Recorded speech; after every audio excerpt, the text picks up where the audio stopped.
during the early years of Marshall, that early 70s, the public age group had as a leader Father Boson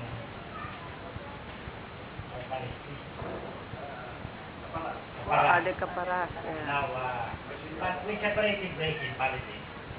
Square was one of the closest to Mayor Amoranto, and I was one of the closest to the Matay, because I was the executive assistant in the General Auditing Office of Auditor General Matay. I worked for Amoranto, I worked for Matay. I worked like hell.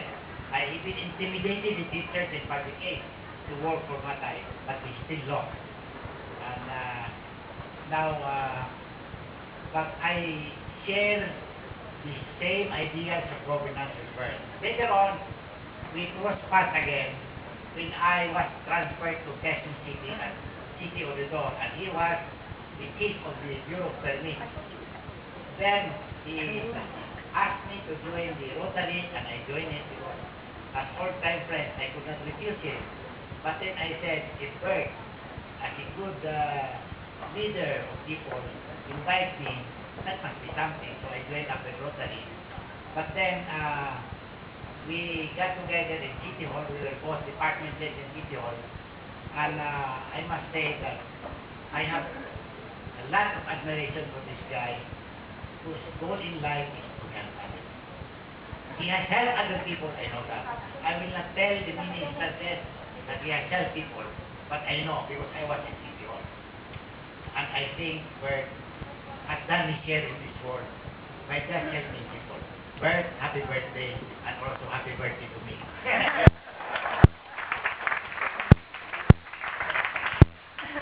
Thank you. Okay. At this point, I'd like to call on my beautiful sister.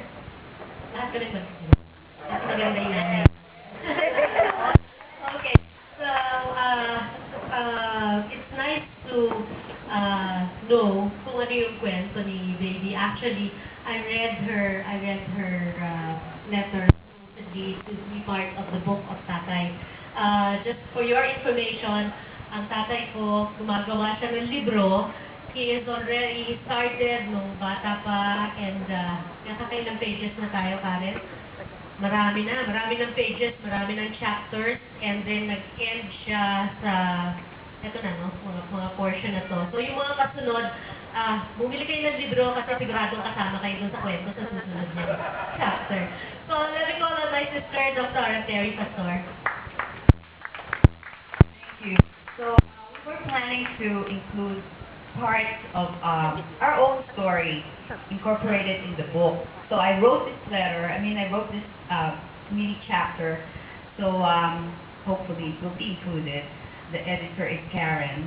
So my father always tells anyone who would listen that he regrets bringing Baby, that would be me, to the U.S. and leaving me there to live on my own. It was 1982. And after prodding him endlessly to let me go to the States, since I couldn't do it on my own, having been denied several times for a visa, he finally asked his close friend J.D. Garcia to bring me and him with a group going to the World's Fair in Louisiana. I was so excited to board the plane with my father to finally go to the United States and begin a life of my own, to be independent, and to test my wings. We landed in San Francisco, a beautiful foggy city where the air was always cool and fresh, being surrounded by the San Francisco Bay. My father immediately planned on how I can legally stay in the U.S. He enrolled me in the Capital Review Course in preparation for taking the FLEX, that's the Federal Licensure Examination for Medical License. The review course cost a lot of money even then, about $1,000 for part 1.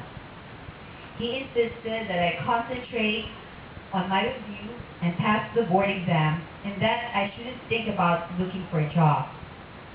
He monitored my every move. In San Francisco, I would review at the University of California, Berkeley, or UC Berkeley, as it was famously called. He would drop me off in the morning and pick me up in the afternoon. Yes, there was some time for sightseeing. That would be on the weekend. But from Mondays to Fridays, it was UC Berkeley from 9 a.m. to 5 p.m. After a month, we flew to Los Angeles to meet his niece, where we stayed for another 2 weeks. Again, he would drop me off at the Kaplan Review course, this time located in Santa Monica College in Santa Monica, California, right in close proximity to the Pacific Ocean. We would board the bus on Sunset Boulevard, which would take me to Santa Monica. I would enjoy looking at the Hollywood sign, all the tourists walking along Hollywood and Sunset Boulevard, and gawk at those glitzy cars. I never thought that years later, that would be my home, and that this would be an almost everyday scene for me. In early June, we flew to New York and stayed with my father's close friend in Connecticut. There, I reviewed at the campus of Yale University. You guessed it, my father would bring me there daily. He would stay in the campus grounds, sitting in the park with the other Yale students, reading the newspaper, and just relaxing. He felt like one of the students, a Yale student. He left me in the U.S. 6 months after we arrived. He made sure that my status was legal, that I was ready to take the board, and that he was confident that I could do it on my own.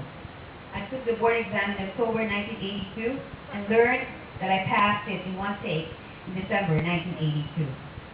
Yes, the sailing was smooth from touchdown in San Francisco, passing the board exam, starting my residency in December 1983 in New Jersey, even meeting my life partner, Joel, and starting my own family.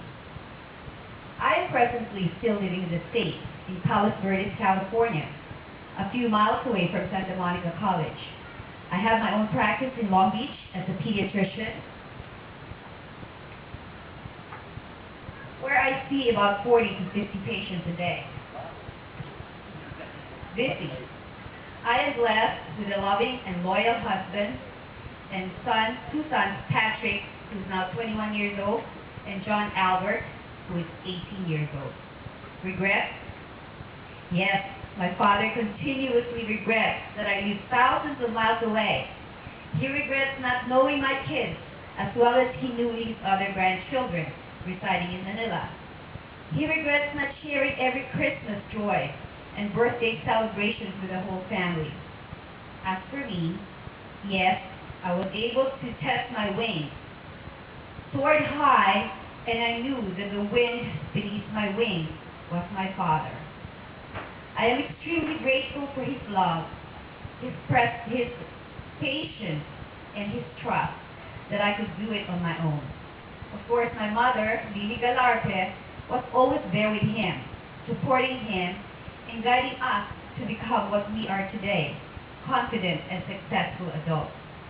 No, for me, I have absolutely no regrets. Everything turned out as perfect as life had planned it for me.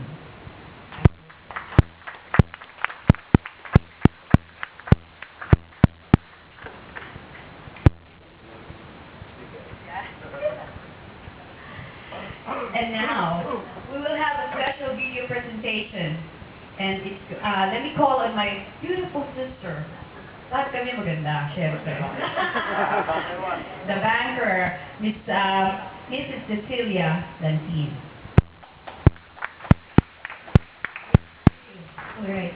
So, instead of writing and giving a message to my dad, I thought of being different. Parang yung anak ko kanina, sabi ng anak ko, paano naman daw maiba? Okay, so paano din ako maiba? I asked my son, my youngest son, Daddy, to help me come out with a video presentation. This tells you how the story of my father, how good he is, how caring he is to all of us. Just to show you, ang tatay ko kasi hindi masalita. So, he is more of a touch person, mararamdaman mo lang siya. Okay? And ang alam namin, nag-iisa yan talaga sa puso namin. Our only love. Okay? And through the years, we will continue to love you. We will continue to be thankful for all all that you've done for all of us. May I ask everybody to come inside again because my kids set up the video dito sa loob. Can I ask everybody to come in, please? Baby, patayin mo man. Naiyak naman ako doon. Ha? Naiyak ka?